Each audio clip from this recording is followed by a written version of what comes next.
right, hello and welcome to another AVNJ's Adventures. Today we're doing some crazy stuff. We're hitting the ocean in New Jersey. We're going to be looking for as many marine species as I can possibly find in one weekend in New Jersey. I got invited by a friend and coworker to go on a birding trip this weekend in Cape May, which is the far south point of New Jersey.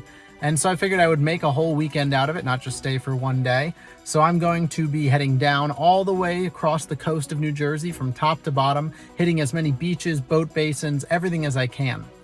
There's just one problem. There's been multiple storm surges lately, so there's been huge hurricanes, so the water's been much higher than it normally is, and the wind has been 20 miles per hour.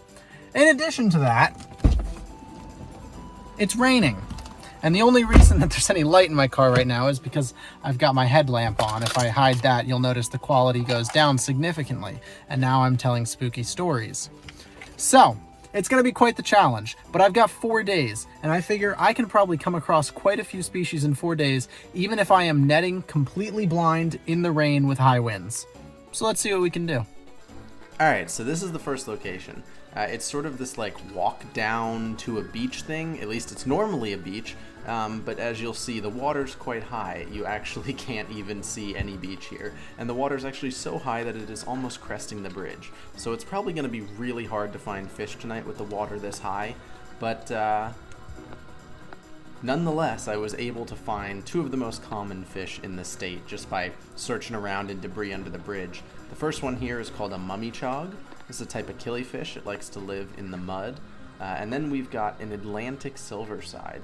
So there are actually 3 species of silverside around the area in New Jersey, but this one's pretty distinct.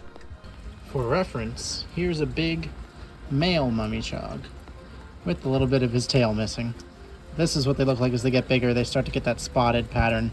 These guys are pretty common everywhere, and killifish like them are common everywhere, so see them often, but that's an adult.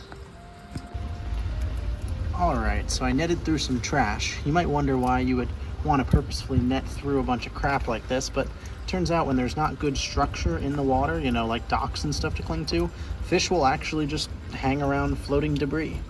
So we've got another Atlantic silverside, just looking at that, what we call the peritoneum, which is essentially the little gut area there, the silver part. Just based on the shape of that, and then the coloring on top of the fish. Can tell it's an Atlantic silverside. Got him. Who are you? Presumably another Atlantic silverside. Thank you. Oh god, now my phone won't focus because it's wet. Hold on. Is that better? Oh my! I'm creating quite the effect here. Okay, that should be better. I believe I saw one more thing in here. There's a little mummy chog. Oh, there's a decent sized mummy chog. Just a couple of mummy chog. So there's a baby. There's a male. You can see him. There's a male. 2 babies. This one honestly is very interesting. That's a very spot fin looking mummy chog. Hold on a minute. Just in case. Spot fin killie are usually restricted to very specific places. And it's highly unlikely that I would catch one here. But man, if that doesn't look like a spot fin killie. The dorsal fin's way back. Wow, okay. I'm gonna have to investigate him further. Alright, well I was specifically looking for this guy, our 3rd species of the night. This is a rough silverside. So if you'll remember before, I caught an Atlantic silverside. They'll swim in big groups, Atlantic silversides, and sort of in the middle of the water. Rough silversides tend to swim on their own on the top of the water. And there's some noticeable differences. If you remember the gut I was talking about, see how this gut is like totally square? It's just like a line straight up and down basically, maybe slightly diagonal. It doesn't curve is what I'm saying. The Atlantic silverside's gut curved. Also, he has little black dots on top of him, see on the dorsal scales, and they're rough to the touch, which is why he's called a rough silverside. So this guy swims on his own in the top of the water, and he has like a bluish shine to him. You see the eye, and there's some blue scales right there. So that is a different species of silverside that I wasn't even aware we had until a few weeks ago when my friend informed me that they're actually everywhere if you know how to look for them. I've probably caught hundreds in my life and never realized until recently. Okay, I was at that first location for about 20-25 minutes. Pretty rough. The water's crazy high. There's zero visibility. It's complete murk. it started raining even harder. I'm soaking wet, and yeah, this is going to be a difficult trip, but I got 3 species. That's not terrible. None of them new to me, obviously. A few weeks ago, rough silverside would have been new to me, even though that's an easy one. I think now that it's going to be high tide in like 10 minutes, I think I just got to hit boat basins, which are like areas that are more protected from the wind. If you can imagine those like rich people's lagoon houses where they can pull their boat up to their little backyard dock. Going to those kind of things, because I don't see any way that I'm going to be able to fish sort of the open ocean or inlet until the tide goes down. It's just way too high with the storm surge and the rain and everything, and it being high tide. So I think we're just going to hit boat basins, still areas. It actually isn't too windy, so I feel like once the tide goes down and if the rain lets up a bit, it won't be too bad. But right now the rain is making it quite difficult, as is the tide. So to a boat basin, probably just going to hit a bunch of boat basins in a row. Boat basins are very hit or miss. There are some fish that like to chill in those like wind protected, shallow areas, and I'm going to try to find as many of those as I can. But there's a chance that I go to like 10 boat basins and don't find a single fish that I haven't seen yet. I mean, mummy chog and Atlantic silverside are pretty much the 2 most common things in the state. So if not, I'll see you in a while, or maybe I'll show you something cool right now. I've checked 2 boat basins so far and didn't find anything. I mean, the water's pretty rough. I don't think I'm going to find anything on this side. It's kind of protected. Maybe that's a good thing. I'm not very experienced with boat basins. I would think wherever the currents would push things is where I'd want to look. There weren't any access points over there. However, all of the streets here are flooded. I actually had to stop and park. I'm like half a mile away from the place that I want to go to because all of the streets nearby are flooded. So I want to get in, get out, and leave Manasquan, because clearly this place is going underwater with the rain. I need to find better places. So yeah, I can't even drive up to the place. So let's see how that goes. This is my view, by the way, as I walked down the street. That sidewalk is completely underwater. Most of the grass is underwater. The entire road is multiple inches underwater. I mean, it's absolutely ridiculous. I could not drive through here. Okay, so I found this like boat basin type thing that had a ton of weeds on the bottom in the surf, and I was able to net through them, and I found a 4-spine stickleback. I absolutely love stickleback. I also caught this pipefish, which is related to the seahorse somehow. It's just kind of like an unwound seahorse. They like to chill in the weeds. Very cute. Then I caught an American eel. This is a very, very baby American eel. He just barely has color to him. Normally at that size they wouldn't have any color. They'd be completely clear. And I caught this goby, who is very, very cute. I believe he's a seaboard goby. Look how good he looks in my custom photo tank. So beautiful. All right, so that was a wonderful spot. It was a random spot. I'm pretty sure I just found it on Google Maps. I don't think that was a spot that someone gave me. Not totally sure. Maybe one of my friends gave that to me. But that went incredibly well. I was mostly just netting through weeds, which is exactly what you want to do when there's low visibility. I hate the lighting, by the way. Which is exactly what you want to do when there's low visibility, because the things are going to hide amongst the weeds and you don't really have to do much of the searching yourself. Great spot. Found like 6 species or something like that. I think we're in double digits now. Now I'm gonna head down to a better part of Barnegat. So this is where the very top of the Barnegat Bay. I'm gonna head to the middle to some boat basins, check those boat basins around low tide, and then probably go to sleep for the night, get ready for day 2 of the 4-day ocean adventure. Alright, so I have to record all of this in post because I'm in like people's backyards, but that was a striped killifish. These boat basins are quite literally, people's backyards, so I didn't want to talk out loud. This is a striped mullet. These are all fish I caught in little boat basins that, people keep their boat in, that's right behind their houses in these boat communities. This is a bay nettle, huge jellyfish. People don't associate stinging jellyfish with New Jersey, but there's a nice big stinging jellyfish just chilling in the water right there. Yes, thank you for pointing, Zach from the past. This is a skillet fish. It's a type of clingfish, so it has a flat head and clings onto the side of rocks and eats big things. I find them absolutely adorable. They are a bit hard to pick up because they cling, but if you pick them up, you can stick them to anything, even to your face. Okay, bye, Mr. Clingfish. So cute. And then the other final thing that I caught was this sheep's head minnow. This is another new species for the day. They live in these marshes. To be honest, they can live in a lot of spots. And then on the way back to the car, where the water was running down the side of the road, I found whatever these are. They're not fish. I don't know what they are, but they're weird. All right, sorry for poor lighting. I don't know what else to do. I don't want to waste too much of the battery because I just realized I forgot the charger for my headlamp that I normally use. I have a backup headlamp. It's close to as bright, but not as bright. And I don't have the charger for the main one. So I'd like to conserve that for like the really important spots where I could use that. And that will conclude night 1. Tomorrow we'll wake up whenever we wake up, and then I don't know, man. I guess try to find, I think low tide is in the early afternoon, so maybe I do inland or freshwater stuff until then. I really don't know what the plan is. I'll figure it out as I go. All right, day 2.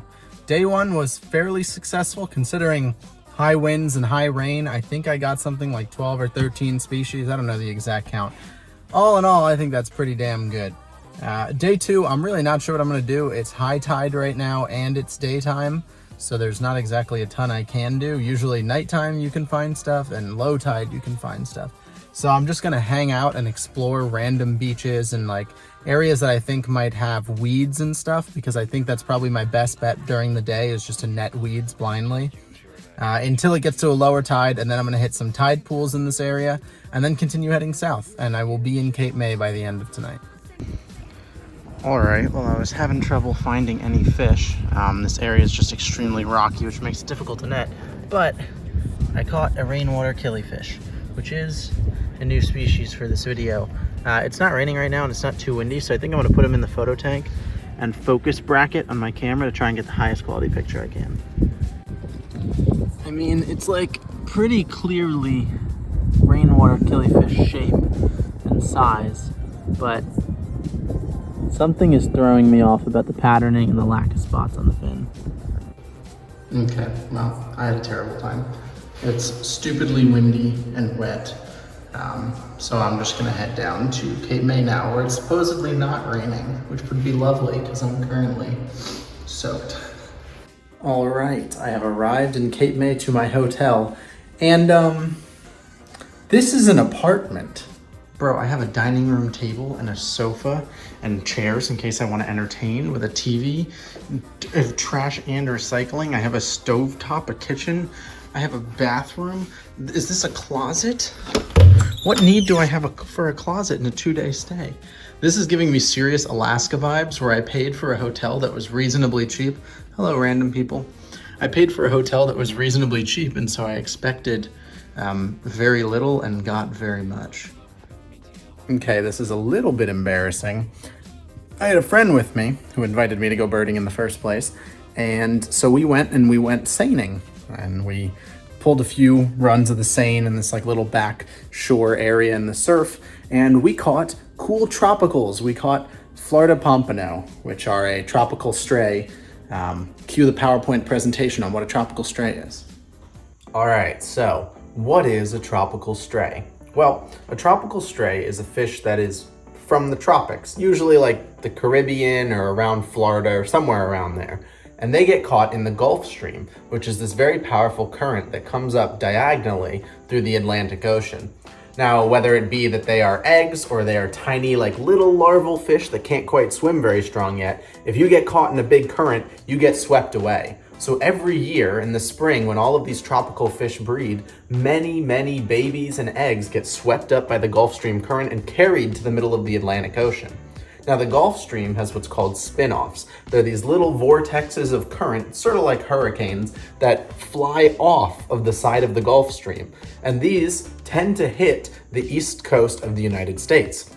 They hit Long Island a lot, and they hit New Jersey a decent bit as well. So you can imagine if a small, tiny tropical fish or egg gets caught in the current, gets caught in a spin-off, and then hits the coast of New Jersey, well, when those babies hatch, they're born, they're looking for structure, something to cling on to, docks, rocks, floating debris, whatever, they're going to do that. And turns out that in the summer, even the Northeast United States is not cold enough for these babies to be unable to survive. So until the summer ends and it gets too cold for them anymore, these babies can live and even thrive and grow up in these Northeast United States environments. And so for that reason, if you know where to look and how to look during the summer, you can find rare tropical fish that are normally found nowhere else around and will be gone the instant that the summer ends. You can find them right here in New Jersey. The problem was I kind of forgot to record them. I have pictures.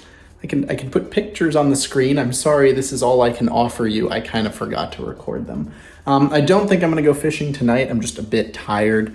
So I think I'm gonna call it for the night. Tomorrow is gonna be the birding trip, so there'll be lots of cool other non-fish wildlife and birds and shit. And then I will spend tomorrow night fishing, come back to the hotel, sleep, and then head home. So we've got basically one more day of fishing in the AVNJ's Adventures and one more night. See how it goes. All right, day 3. There's been a bit of a slowdown on the fishes, but trust me, tonight we're gonna have some crazy fish adventures. For now, it's bird time. I'm spending an entire day with a bird class, looking at birds. I got a nice new bird camera that I'm gonna be using. See how we do.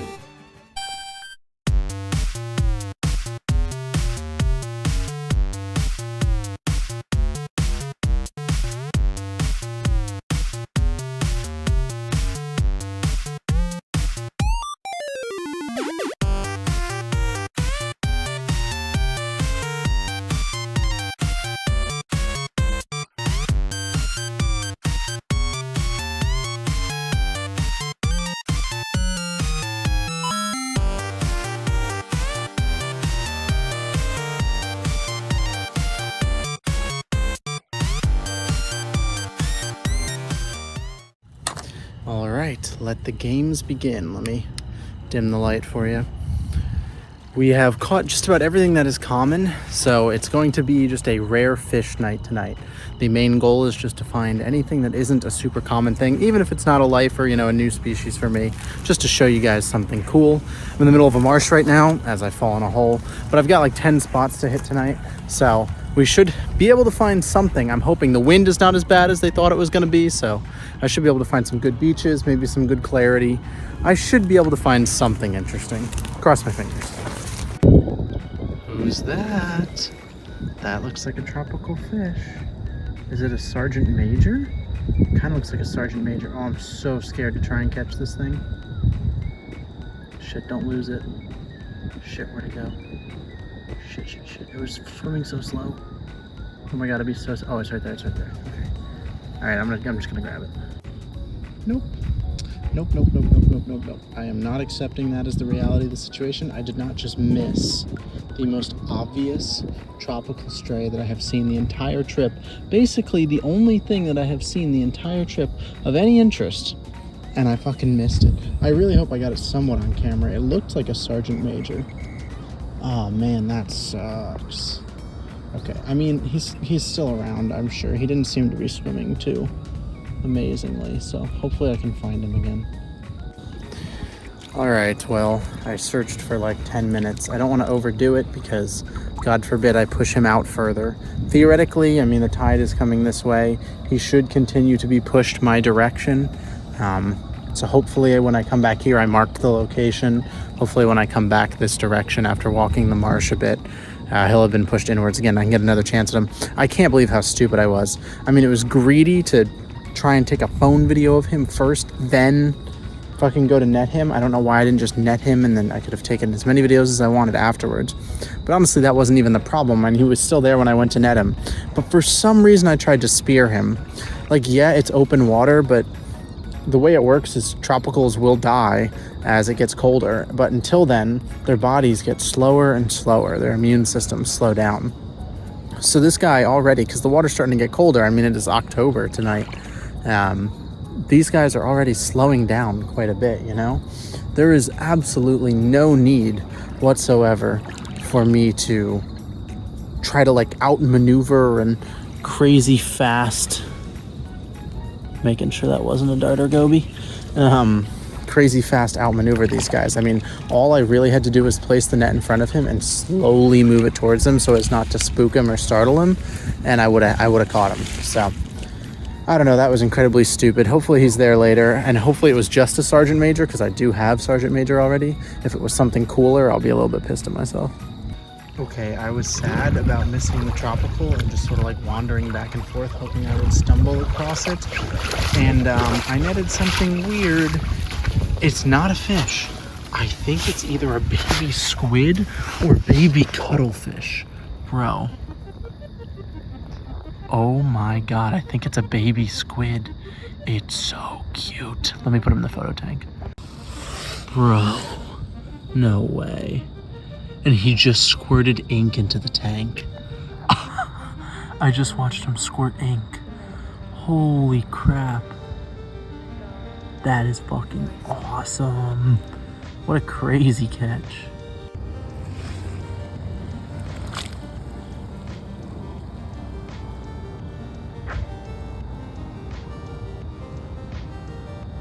Okay, bye.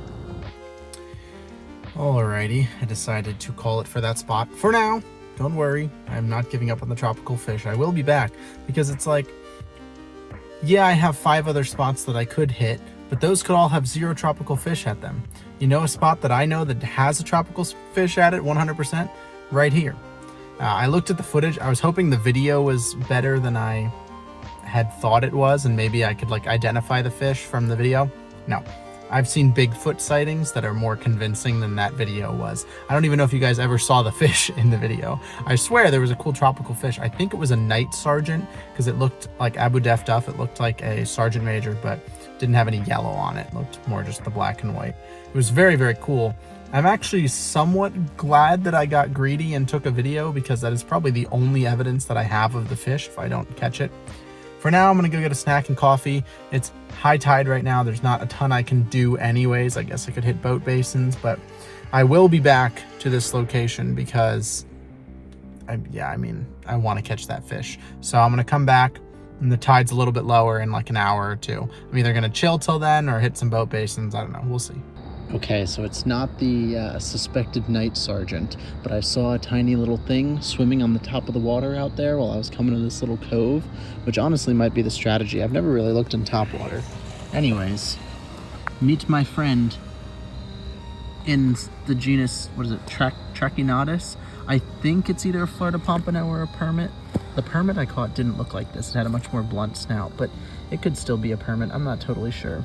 It kind of looks like a pompano to me, but it's in that genus, which is cool. It's a baby, and it is a tropical stray, so good job. Okay, out in the surf, I just found this tiny, tiny little fish. Right as I was considering leaving, I believe it is a larval flying fish. You can see those big extended wings, and then it looks like it has the little finger things that I associate with flying fish. If you can see under its chin, it's also got that sturgeon face. All the fin placements look right. I think this is a baby flying fish, which is really cool. Alrighty, that is going to be it. My legs are so tired, so tired. We walked 25,000 miles, I think, on Friday when we got here. Then today, I mean, with the birding and my fishing and everything, I must have walked another 25 to 30,000 miles. 50,000 miles, what am I talking about? Steps. 50,000 steps in 2 days is too many steps, especially in waders and water and so much standing. Oh my God, my legs are killing me. Also, I need to drive home in the morning. I have to check out of the hotel at 10. So I'm gonna call it for today. Found some really cool stuff. I mean, we were having a pretty bad luck overall until that baby squid turned it all around. I'm still a little bit mad about that tropical. That probably what I'm thinking is a night sergeant or an Atlantic sergeant major. I'm still a little bit mad about that because I mean, I feel like I could have very easily caught it, but I was being stupid. But at least I caught a few cool tropical fish. Got to show off a baby squid. I've never caught that before. Baby flying fish, you know, a sea robin. Those are very cute. Never seen that before. You know, come across some cool stuff. I would love to seine at this beach. I think you would catch some amazing things seining here, but I don't have anybody to help me seine at the moment. So for now, we will call this a tie. I'm not going to say I got defeated by Cape May. I'm going to call it a tie. So thank you, Cape May, for having me, and I hope you enjoy the AVNJ's adventures.